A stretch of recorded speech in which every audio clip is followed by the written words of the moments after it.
ஏசாயா 49வது அதிகாரம் 16வது வசனம். என் உள்ளங்கைகளில் உன்னை வரைந்திருக்கிறேன்.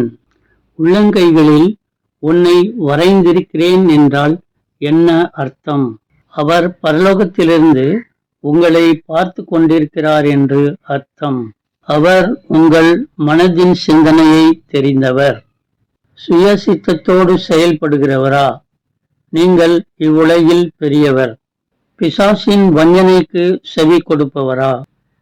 சிலர் வஞ்சிக்கிற ஆவிகளுக்கும் பிசாசுகளின் உபதேசங்களுக்கும் செவி கொடுத்து விசுவாசத்தை விட்டு விலகி போனார்கள்.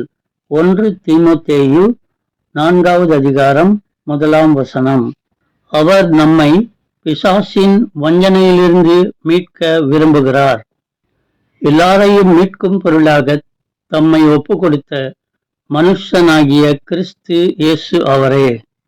அவர் நம்மை சகல அக்கிரமங்களினின்று மீட்டு கொண்டு தமக்குரிய சொந்த ஜனங்களாகவும் நற்கிரியைகளை செய்ய பக்தி வைராக்கியம் உள்ளவர்களாகவும் நம்மை சுத்திகரிக்கும்படி நமக்காக தம்மை தாமே ஒப்பு கொடுத்தார். இன்றே இயேசுவுக்கு உங்களை ஒப்பு கொடுங்கள். தேவன் தம் சித்தத்தை உங்களில் நிறைவேற்றுவார். அப்பொழுது நன்மையும் கிருபையும் உங்களை தொடரும்.